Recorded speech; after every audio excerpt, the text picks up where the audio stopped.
जय बागेश्वर धाम सरकार, जय बालाजी सरकार। तो आप सभी लोग जानते हैं कि 27 मार्च 2023 को है सोमवार का दिन। और दोस्तों यह सोमवार का दिन विशेष इसीलिए है क्योंकि चैत्र नवरात्रि में पड़ने वाला यह विशेष सोमवार है। तो दोस्तों इस चैत्र नवरात्रि में पड़ने वाले इस सोमवार के कुछ विशेष उपाय हम आपको इस वीडियो में बताने वाले हैं, जिन उपायों को अगर आप लोग पूरे मन से कर लेते हैं तो निश्चित ही आपके जीवन में बहुत सारी खुशियाँ आ जाएंगी। आपकी कोई विशेष मनोकामना होगी तो वो पूर्ण होगी। साथ ही में अगर आपके जीवन में कोई दुख और समस्या चल रही होगी तो वो भी आपके जीवन से दूर हो जाएगी। तो दोस्तों करना क्या है, कौन से उपाय हैं, वो सारे आपको इस वीडियो में पता लग जाएंगे। तो दोस्तों सबसे पहले हम आपको जो उपाय बताने जा रहे हैं वो शिव जी पर चढ़ने वाले पंचामृत के बारे में बताने जा रहे हैं, ठीक है, जो कि आपको इन चैत्र नवरात्र में पड़ने वाले सोमवार के दिन ज़रूर करना है, ठीक है।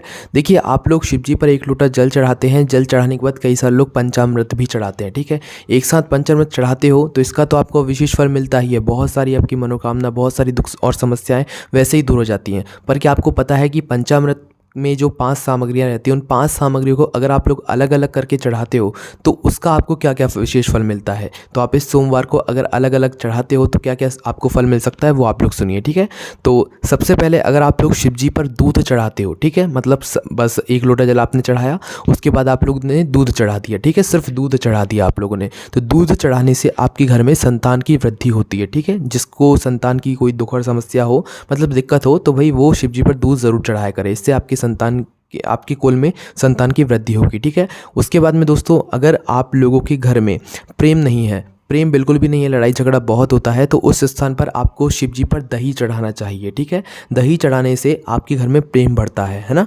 उसके बाद में दोस्तों जो तीसरी चीज़ है वो है रोग और बीमारी। अगर आपके घर में बहुत सारी रोग और बीमारियां आती हैं, कोई ना कोई हमेशा बीमार रहता ही रहता है, तो उस स्थान पर आपको भगवान शिव जी पर शुद्ध देसी गाय का घी चढ़ाना चाहिए, ठीक है। इससे आपके घर में कभी कोई रोग बीमारी प्रवेश नहीं करेगी, अगर है तो वो धीरे धीरे करके दूर हो जाएगी, ठीक है। घी चढ़ाने से बस शुद्ध देसी गाय का घी होना चाहिए। उसके बाद में दोस्तों जो चौथी चीज़ है वो है धन और संपदा। अगर आपके घर में धन और संपदा की बहुत ज़्यादा कमी है और पैसा बिल्कुल आता ही नहीं है या खर्च हो जाता है, तो उस स्थान पर आपको भगवान शिव जी पर शहद चढ़ाना चाहिए, ठीक है। क्या चढ़ाना चाहिए? शहद चढ़ाना चाहिए। शहद चढ़ाने से आपके घर में धन की वृद्धि होती है। उसके बाद में दोस्तों अगर आप लोगों के घर में आपके जो बच्चे हैं वो बहुत ज़्यादा जिद करते हैं, ज़िद्दी हैं, कुछ हट मतलब आपकी बात मानते ही नहीं है, उल्टी राह पर चल रहे हैं, गलत राह पर चल रहे हैं, तो उस स्थान पर आपको भगवान शिव जी पर शक्कर चढ़ानी चाहिए, ठीक है। शक्कर चढ़ाने से आपके घर के जो बच्चे हैं वो सही राह पर चलते हैं और ज़िद्दी नहीं बनते हैं, ठीक है। तो यह वो पंचामृत की 5 सामग्रियां थीं जो कि अगर आप लोग शिव जी पर इस सोमवार को अलग अलग करके चढ़ाते हैं तो ये फल की आपको प्राप्ति यहाँ पर होने वाली है, ठीक है। तो ज़रूर करके देखिए, आपको बहुत ही विशेष फल की यहाँ पर प्राप्ति हो जाएगी। उसके बाद दोस्तों 11 बेलपत्री का या 21 बेलपत्री का हम आपको उपाय बता देते हैं। इस उपाय को करने से आपकी कोई भी विशेष मनोकामना होगी तो वो पूर्ण ज़रूर हो जाएगी, ठीक है। तो आपको करना क्या है, आप अपने साथ में सोमवार के दिन स्नान करके शुद्ध होकर शिव जी पर एक लोटा जल चढ़ाने के लिए प्रातःकाल सुबह सुबह जाएं, शिव जी पर एक लोटा जल चढ़ाएं। उसके बाद में जो आप अपने साथ 11 बेलपत्री या 21 बेलपत्री या 51 बेलपत्री भी लाए हैं या 108 बेलपत्री भी लाए हैं, जो जितनी ज़्यादा आपको बेलपत्री मिल जाए उतना अच्छा है, अन्यथा एक बेलपत्री भी बहुत यहाँ पर भगवान शिव जी को प्रसन्न कर सकती है, ठीक है। पर मन में आपका भाव अच्छे होने चाहिए, है ना।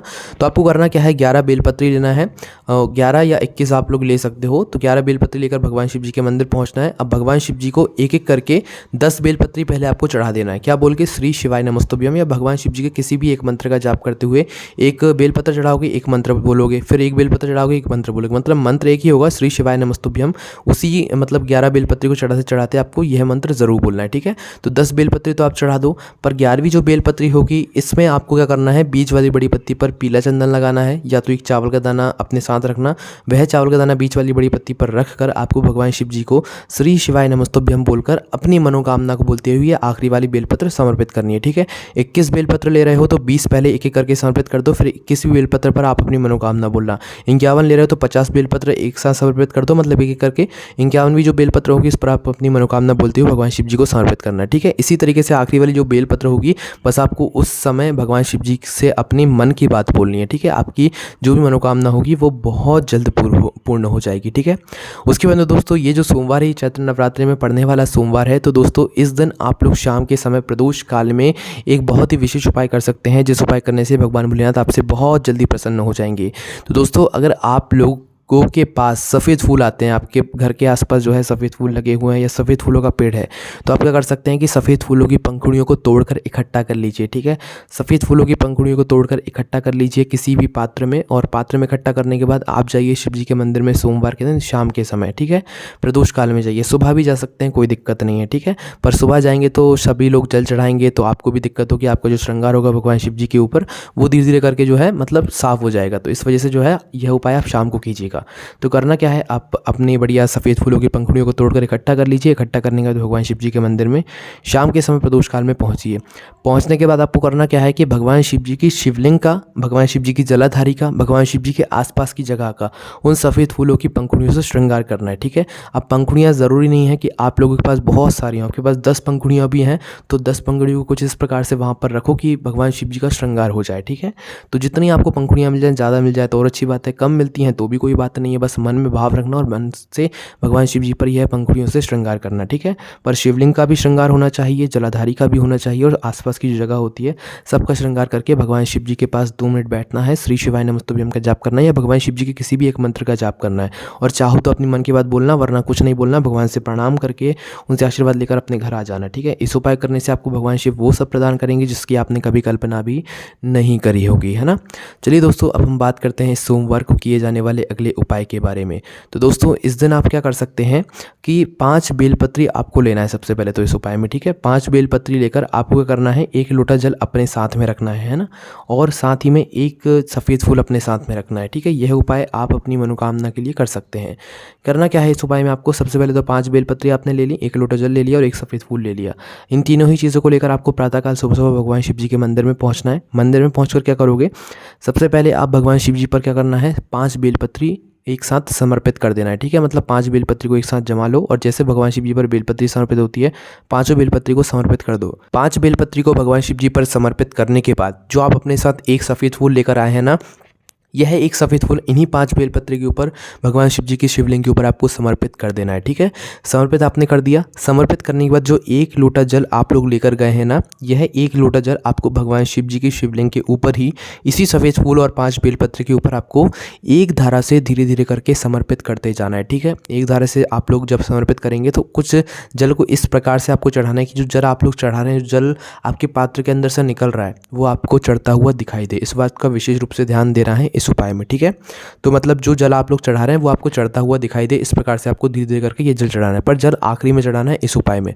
और जब आप ये उपाय कर रहे हो तो इस उपाय की शुरुआत आपको कुंदकेश्वर महादेव के नाम से ही करना है। बेलपत्र चढ़ाओगे तो कुंदकेश्वर महादेव का नाम लोगे, फूल चढ़ाओगे तो कुंदकेश्वर महादेव का नाम लोगे, और जल जब तक चढ़ाते रहोगे जब तक कुंदकेश्वर महादेव का नाम आपको जाप करते रहना है। ठीक है, क्योंकि यह उपाय कुंदकेश्वर महादेव का ही है, इस बात का आपको विशेष रूप से ध्यान रखना है। उसके बाद दोस्तों सोमवार का दिन है, तो दोस्तों इस स्थान पर आपको क्या उपाय करना चाहिए वो आप लोग सुनिए। सोमवार के दिन शाम के समय प्रदोष काल में आपको यह उपाय करना है। प्रदोष काल का जो समय होता है वो शाम के 4 बजे से लेकर 7 बजे के बीच का होता है, तो इस बीच में आप यह उपाय कर सकते हैं। यह उपाय आपके घर में जो धन की समस्या होगी उसको दूर कर देगा। ठीक है, माता लक्ष्मी आपके घर में जो है आ जाएंगी, वो आपसे प्रसन्न हो जाएंगे। ठीक है, इस उपाय को करने के बाद तो इस उपाय में आपको करना क्या है, इस उपाय में बस आपको एक गोल बाती का घी का दीपक तैयार करना है। ठीक है, इसमें समझने वाली बात यह है कि जो आप घी लेंगे शुद्ध देसी गाय का वो घी होना चाहिए। जो आप दीपक बनाएंगे वो आटे का दीपक बनाएंगे। आटे के दीपक बनाने के बाद उसमें रखेंगे आप गोल बाती के बाद आप उसमें डालेंगे शुद्ध देसी गाय का घी। घी डालने के बाद आपको करना क्या है कि सोमवार के दिन शाम के समय प्रदोष काल में आपको कहाँ पर जाना है, बेलपत्री के वृक्ष के नीचे। ठीक है, अब बेलपत्री का वृक्ष छोटा नहीं होना चाहिए, आपके घर का जो पौधा हो बेलपत्री का वो नहीं होना चाहिए, बेलपत्री का वृक्ष बड़ा वाला होना चाहिए। ठीक है, जिसकी छाँव में बैठकर आप लोग यह बेलपत्री का जो नीचे आप लोग दीपक लगाने जा रहे हैं ये वहाँ की छाया में बैठकर लगा सकें। ठीक है, मतलब बेलपत्री का वृक्ष बड़ा होना चाहिए, उसके नीचे ही बैठकर आपको यह उपाय करना है। तो आप गोलबाती का दीपक तैयार करके लेकर आए, लाकर आपको करना है भगवान शिव जी का नाम लेते हुए आपको यह दीपक जो है भगवान शिव जी का जो बेलपत्री का वृक्ष होता है उसके नीचे जाकर लगा देना है। ठीक है, अब देखिए अगर आप अपने मन से लक्ष्मी जी के लिए ये दीपक लगा रहे हैं, क्योंकि शाम के समय सोमवार के दिन माता लक्ष्मी का वास होता है बेलपत्री के वृक्ष के नीचे, तो आप चाहें तो इस स्थान पर लंबी बाती का भी दीपक लगा सकते हैं, कोई दिक्कत नहीं है। ठीक है, क्योंकि आप उस समय माता लक्ष्मी के लिए यह दीपक लगा रहे हैं, और गोल बाती का भी लगाएंगे तो भी कोई दिक्कत नहीं है। ठीक है, पर आपको जो फल मिलने वाला है वो आपको धन से जुड़ा हुआ ही मिलने वाला है। आपके घर में जो धन की समस्या होगी वो धीरे धीरे करके जो है दूर हो जाएगी। ठीक है, तो करके ज़रूर देखिएगा। दोस्तों इसी उपाय को अगर आप लोग घर के बाहर जाकर नहीं कर सकते हैं, बेलपत्री का वृक्ष आपके घर के आसपास नहीं है, तो उस स्थान पर आप इसी उपाय को अपने घर के मुख्य द्वार पर भी कर सकते हैं। ठीक है, दीपक आपको वही तैयार करना है, गोल बाती का। उसके बाद में बस आपको करना यह है कि आपको इस दीपक को तैयार करके शाम के समय प्रदोष काल में अपने घर के मुख्य द्वार पर आना है और भगवान शिव जी के नाम का जाप करते हुए, स्मरण करते हुए भगवान भोलेनाथ का, आपको यह दीपक माता लक्ष्मी के नाम से ही भी आपको यह दीपक अपने घर के मुख्य द्वार पर लगा देना है। ठीक है, मुख्य द्वार की जो आपके सीधे हाथ की हथेली पड़े उस समय आप उस स्थान पर अपने मुख्य द्वार पर यह दीपक लगा दीजिए। ठीक है, पर लगाना मुख्य द्वार पर ही है, जहाँ आपके घर का मेन गेट हो। ठीक है, वहाँ पर ही आपको ये दीपक लगाना है। इस बात का विशेष रूप से आप लोग ध्यान रखिएगा।